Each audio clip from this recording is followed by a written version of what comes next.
O sea, dirías que la persona que lea este libro, pues en parte se está llevando como estos aprendizajes de la parte no tan linda de Monterrey. Así es, y también todo lo que no se sabe también del cáncer, porque el cáncer sigue siendo una enfermedad muy misteriosa. Pensemos que en los últimos 50, 60 años que se ha tratado el cáncer, pues se sigue usando la quimioterapia. Bienvenidos de vuelta al podcast de Café con Autores. Yo soy Carla Nibs. Es un placer estar aquí el día de hoy con ustedes.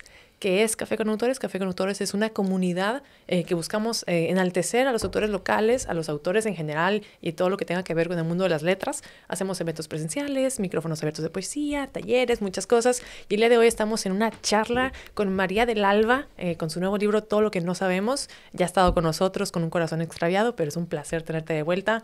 María, ¿cómo estás el día de hoy? Pues muchas gracias por invitarme, Carla, y pues qué bonito espacio, qué padre que estás haciendo esto.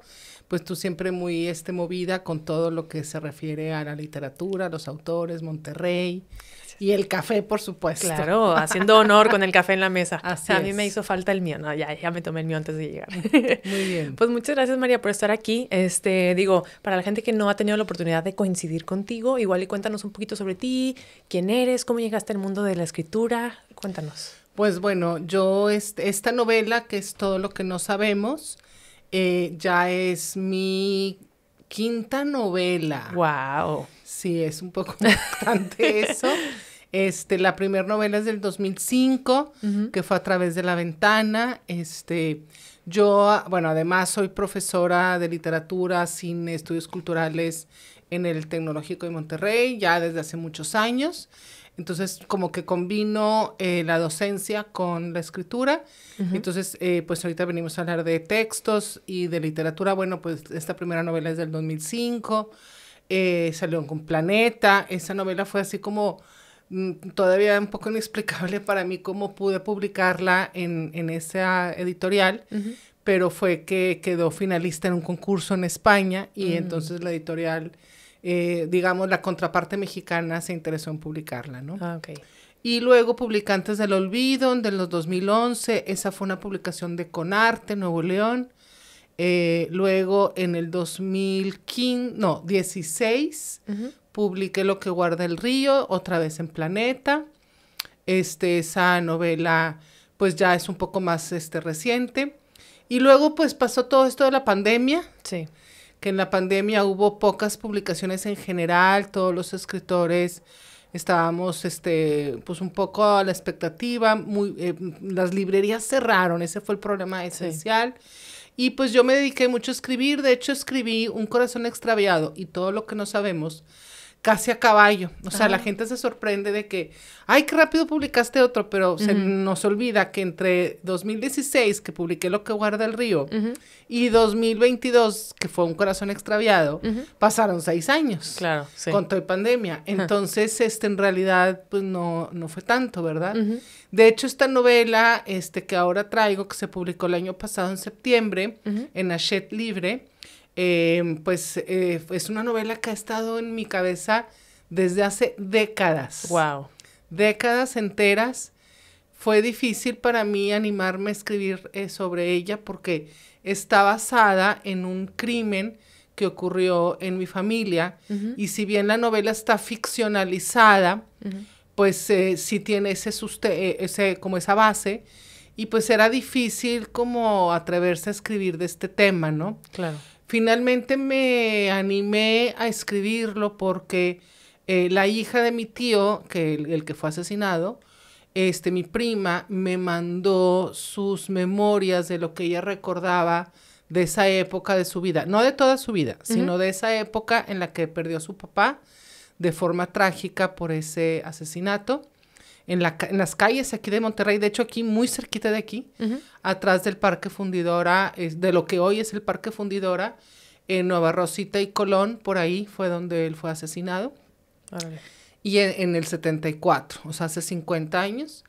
Y ella, pues como que ella quería, pues ella sabía que yo escribía y que tenía libros, como que ella quería que yo escribiera sobre esto, ¿no? Ya. Entonces, pero todavía como que me resistía porque, pues, un tema delicado. Y además pues estaba con otros temas, estaba sacando Lo que guarda el río en ese momento y luego empecé con la pandemia, Un corazón extraviado, todo eso. Finalmente, fíjate que en el 2017 a ella le diagnosticaron un cáncer. Ok. Y entonces como que yo le puse más apremio a escribir este texto, porque pues es una enfermedad catastrófica, bueno, muchas veces, ¿verdad? Incluso cuando la sobrevives también es catastrófica por el tratamiento. Lamentablemente. Y yo quería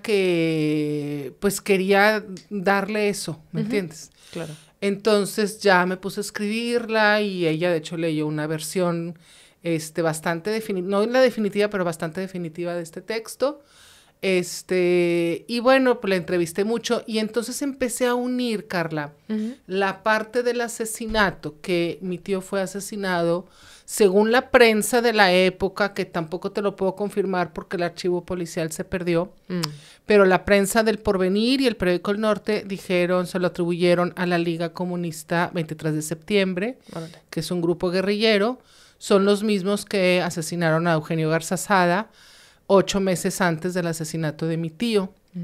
Y pues bueno, mucha gente desconoce que hubo grupos armados en México de jóvenes universitarios, o sea, este es una guerrilla urbana, a diferencia del EZLN, por ejemplo, en Chiapas, que es más bien rural, de campesinos indígenas. Aquí esta fue una guerrilla urbana de jóvenes universitarios. Aquí en Monterrey, pues eran estudiantes de la UNI y del TEC, que eran las universidades que había en ese momento, pero de muchas otras universidades del país también. Entonces, claro, ¿por qué se radicalizan también estos jóvenes? Bueno, pues hay que pensar en toda la represión del 68, en Tlatelolco, el Halconazo en el 71, y entonces, pues como que piensan que hay que tomar las armas, ¿no? Como una nueva revolución, a lo mejor suena un poco ingenuo, pero más o menos así fue. Hay que pensar que es un contexto político mundial, en muchas partes del mundo estaba ocurriendo lo mismo. Y entonces, pues eso para mí se me hacía interesante, por eso contar esta historia desde ese punto de vista de la guerrilla, ¿no? Y por otra parte, el cáncer de ella me animaba como que a hacer como la historia en dos sentidos. Una mujer que está atravesando un cáncer en la época contemporánea, que recuerda la vida de su padre durante las sesiones de quimioterapia. Ese es como el planteamiento de la novela. Todo lo que no sabemos, porque pues es una época muy oscura de la política nacional, que la gente lo desconoce. Hay que pensar que estos archivos se perdieron o estuvieron cerrados hasta el 2000, que empezó la democracia en México. Wow. O sea, es decir, no había información sobre estos casos. Pensemos que nuestro país tuvo un partido de Estado que duró más que la Unión Soviética, ¿verdad? Entonces, hasta que el 2000 se abren los archivos, es que empiezan los historiadores a poder documentar esa época. Y yo siento que la gente joven, así como tú, incluso gente de mi edad más grande, o sea, como que hay un brinco histórico. Todo el mundo sabe que el 68 y luego, pum, quién sé qué pasó en los 70 y en los 80 se cayó el sistema, empieza la democracia en México, no sé, otros partidos políticos. Y la verdad es que esas implosiones violentas de los 70 es lo que finalmente también produce esa democratización del país y otros partidos políticos, ¿no? Porque el país ya no daba para más, ¿no? Sí. Y también, pues hay que decir que yo traté de que la novela no fuera totalmente maniquea, en tanto que ya sabemos que también hubo guerrilleros que en lugar de pasar por un juicio normal, los agarraron por la fuerza, los desaparecieron, los torturaron y muchos fueron asesinados. Entonces, es difícil contar esta historia porque como que está muy radicalizada las opiniones sobre estos casos, ¿no? Sí. Entonces, pues más o menos por ahí va, Carla. Sí, lectura ligera, básicamente. No te creas. Oye, y pues me queda claro que ha de haber sido un trabajo bastante importante de investigación, las entrevistas que tenías con esta persona. ¿Cuál fue la parte más difícil para ti en ese proceso? Pues mira, la parte de la investigación, ya ahorita pues ya hay libros al respecto, ¿verdad? Sobre la guerrilla. De hecho, los puse al final de la novela para que la gente, si los quería, los pudiera consultar. Porque todos los hechos que son históricos no tanto el asesinato familiar, puesto que, como te decía, solo está documentado en la prensa y no hay archivo policial. Eso no, pero el caso de don Eugenio, un secuestro, por ejemplo, mucha gente no sabe que aquí en Monterrey se secuestró un avión en el 72 por un grupo guerrillero, los mismos, y de hecho este avión es el único avión que hasta la fecha se ha secuestrado en el país. Era un vuelo que iba de Monterrey a la Ciudad de México, los secuestran los guerrilleros y se fueron a La Habana, en Cuba. Wow. Y pues en ese avión venían muchas personas importantes, había muchos empresarios, los hijos del gobernador venían en ese avión, el cónsul de Estados Unidos en Monterrey. Vale.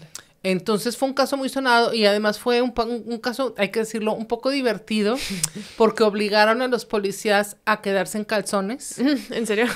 Para que les subieran lo que les estaban pidiendo, pidieron armas, dinero, que sacaran a gente de la cárcel y que se los subieran al avión. O sea, el avión estuvo estacionado en el estacionamiento, digamos, en la pista de aterrizaje del Mariano Escobedo horas. Ya. En lo que se cumplían los requisitos de los secuestradores y que se iban a La Habana. Órale. Bajaron a mujeres y niños y prácticamente el resto de la población del avión se fue a La Habana. Y entonces, pues, muchas de estas historias, pues, son desconocidas.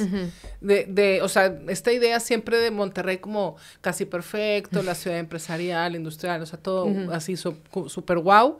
Pero hay toda esta historia negra de Monterrey también y que mucha gente no conoce. Sí, entonces, o sea, dirías que la persona que lea este libro, pues, en parte se está llevando como estos aprendizajes de la parte no tan linda de Monterrey. Así es, y también todo lo que no se sabe también del cáncer, porque el cáncer sigue siendo una enfermedad muy misteriosa. Pensemos que en los últimos 50, 60 años que se ha tratado el cáncer, pues se sigue usando la quimioterapia. Si bien se ha mejorado, sigue siendo quimioterapia como hace 50, 60 años, ¿verdad? Entonces es una enfermedad que no se ha podido realmente desentrañar, es muy compleja, hay muchos tipos de cáncer, no sé. Entonces, la novela por eso le puse así, ¿no? Todo lo que no sabemos del cuerpo, de la enfermedad, del pasado de la ciudad, del pasado de México, de la década de los 70, lo que fue la Guerra Sucia. Pues son muchos secretos, tabús, misterios que hay, ¿no? Y quise ir como de la vida privada a la vida pública. Claro. Y, por ejemplo, ahora que se publicó la novela el año pasado y todo, ¿cuál fue el recibimiento de tu familia? O sea, cuando ya salió a sus manos, llegó, ¿cuál fue la opinión? Pues mira, los hijos de mi prima y su esposo, súper felices, muy contentos. Otros familiares, pues no sé, porque no sé si la han leído o no, etcétera.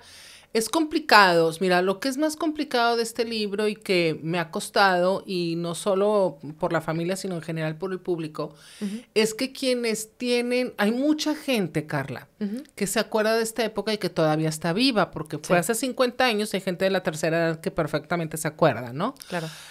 O familiares de esas personas, ¿no? Entonces, si tú eres de los que fueron secuestrados o familiar de alguien que fue asesinado, pues obviamente tienes una idea de los grupos guerrilleros. Y si tú al revés, tú eres un familiar de un guerrillero que fue desaparecido, torturado y asesinado, pues tienes otra visión muy diferente del asunto, ¿no? Sí. Entonces, es difícil porque este tema se ha polarizado mucho en el país y se ha politizado para fines también políticos, ¿verdad? Sí. Cosas así, por ejemplo, interesantes también de aquí, de que investigué y que supe por este texto, es que, bueno, yo creo que mucha gente recordará a la señora Rosario Ibarra de Piedra, que ella fue una activista muy importante en el país y que además fue candidata, la primera mujer que fue candidata a la presidencia de la República. Y ella tuvo un hijo desaparecido en esta época, Jesús Piedra, que lo levantaron de una parada de camión y nunca más se volvió a saber de él. Pues sí formaba parte de la guerrilla, pero lo desaparecieron y seguramente lo asesinaron, nunca se supo más de él. Pero ella también, por ejemplo, tuvo una hija y la hija se casó con uno de los secuestradores de ese avión que te conté ahorita de Mexicana que iba a México.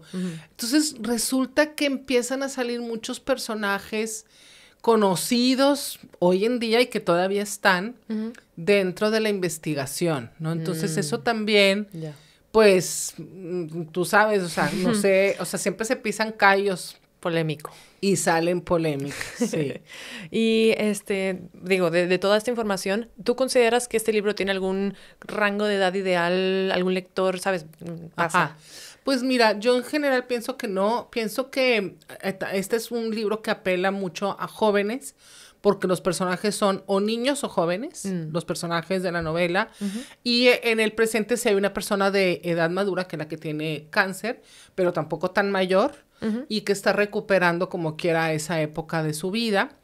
Entonces, muchos de los narradores son niños, porque son los hijos del asesinado, los primos, está contado mucho desde los niños, porque los niños no saben muy bien lo que está pasando, no les dicen cómo se murió el señor, no se puede hablar de eso, se convierte como en un tabú secreto, es tan doloroso que no se puede mencionar, porque se menciona y la gente se descompone, ¿sabes cómo? Entonces, siento que, y luego además, como es un tema que mucha gente desconoce, o sea, yo he hablado con cantidad de gente que me dice, yo no sabía que había pasado eso en México, no sabía que había habido grupos guerrilleros en México, o sea, así, ¿no?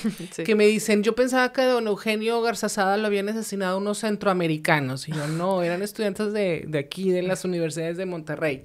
Entonces es algo como inaudito, Carla, ¿no? Entonces siento que pues sí, que puede apelar mucho a gente joven o gente de edad media, o incluso me ha tocado gente de la tercera edad que sí, yo me acuerdo, es que yo tuve un compañero que andaba en los grupos guerrilleros o que andaba en las protestas, o sea, como me ha tocado ya muchos lectores que tienen alguna conexión, ¿verdad? Okay. Eso. Y por otra, bueno, yo creo que no hay familia donde no haya habido cáncer. Pues seguramente no, sí. Entonces, es algo tan común que la gente te dice, es que sí, mi hermana se murió de cáncer, o mi tía, o mi primo, o yo tuve. Entonces, no sé, siento que como que de alguna manera conecta con diversas personas por estas razones, ¿no? Ya, buenísimo. Sí, te preguntaba porque luego pues hay ciertos libros que a lo mejor tocan temas más sensibles que otros y es como de que, pues a lo mejor no se lo compro a mi hijo de 15 años, ¿no? Entonces siempre es bueno comentarlo. De toda tu experiencia de estas 5 novelas que ya has publicado y que seguramente vendrán más en el futuro, y muchas personas que nos escuchan pues son aspirantes a escritores, ¿no? De toda esta experiencia que has tenido, ¿qué dirías que es como tu consejo de oro para alguien que le gustaría emprender en el mundo de la escritura? Pues mira, yo lo que creo que lo más importante es la perseverancia, Carla. O sea, no es una cosa como un maratón, o sea, no es de un sprint. Entonces, los que aguantan la carrera de escritor y que finalmente publican y ahí van, etcétera, es porque aguantan. Es muy rara la persona, es casi un garbanzo de libra, que su primer libro, se hizo ya, no, eso casi no sucede. Sí. La realidad es más bien de mucha talacha, mucha frustración, existe el tema del rechazo, hay gente que muchas veces no manda a las editoriales por ese temor, tienes que tener la piel más fuerte, tienes que mandar además pues tu mejor versión del texto para que sea lo menos posible que te vayan a rechazar. Claro. Porque muchas veces el rechazo luego implica que un siguiente libro pues, no están seguros si te lo quieren leer porque como ya te rechazaron uno, me explico, entonces tienes que hacer la mejor versión y tener perseverancia y seguir haciéndolo, o sea, no dejarlo, ¿no? Claro. Creo que eso sería la paciencia, lo más importante. Sí. De manera muy estratégica saber quemar tus cartuchos, ¿no? Cuando vayas a mandar algo. Y me parece muy valioso porque siempre genera esta duda de, bueno, ¿qué tan trabajado debería estar mi texto? ¿Lo edito yo? ¿Lo editan ellos? Como que esta sí duda. Lo van a editar, pero tú lo tienes que mandar súper bien. Porque si lo mandas medio mal, pues ya ni lo van a acabar de leer. Claro, sí, es como ya... porque va a ser mucho trabajo editar esto, o está mal escrito, o no sé, o no me gusta, este tema está mal llevada la historia.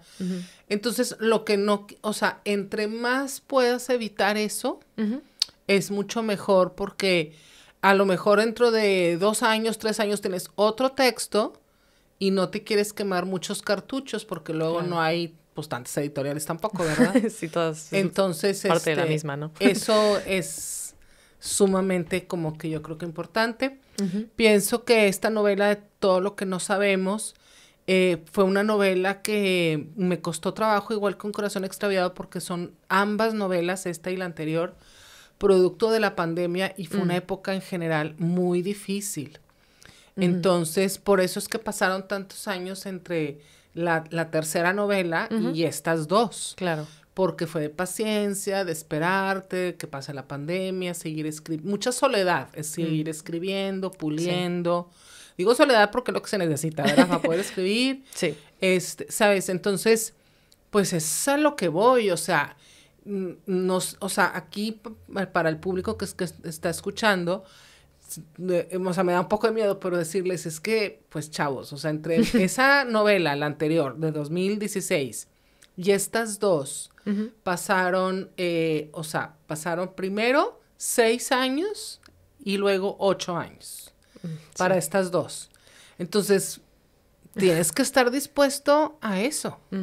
La moraleja de oro es tener paciencia, perseverancia y mucho, mucho trabajo. Sí, así es. Me encanta. Creo que son mensajes bien poderosos que yo sé que a muchas personas que están escuchando el audio, el podcast, les va a servir mucho. Yo sé que tus libros están en muchísimos lugares, pero a lo mejor puedes compartir aquí con la audiencia tus redes sociales, algunas librerías donde podemos encontrar tus novelas. Cuéntanos un poco para que te puedan encontrar. Pues mira, la novela tiene muy buena distribución nacional, está en las librerías de la ciudad y también pues en las que se compran en línea, y para no mencionar nombres, pero ustedes ya saben cuáles, que se compra todo en línea, y el libro está en formato de Kindle, ebook, y impreso y audiolibro. Ay, qué padre. Entonces está en los 3 formatos, no tiene pierde.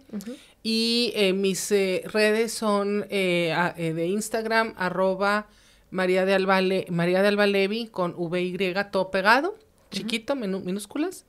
Y esa es la que más uso, la verdad. Esa es la que más uso. Perfecto. Pues nos pueden seguir en Instagram como Café con Autores. Ahí siempre etiquetamos a todos los autores en todo lo que hacemos. Entonces, si no la encuentran, ahí la pueden encontrar. Los invito a que busquen los libros de María. Creo que son increíbles y creo que el talento que tiene también como autora es muy, muy lindo que lo compartas con nosotros en este pequeño episodio. Y nada, muy agradecida por tenerte aquí el día de hoy con nosotros, y estoy segura que vamos a tener más encuentros en Café con Autores. Pues muchas gracias, Carla, y un saludo a todo el público. Nos vemos pronto. Voy a estar presentando la novela en Santiago Lee el 1 de marzo y el 15 de marzo en la Guaneleer. Perfecto, pues si tienen ganas de conocerla y pedirles autógrafo en vivo, ese es el lugar y el momento perfecto para hacerlo. Ahí vamos a estar. Gracias. Muchas gracias, nos vemos.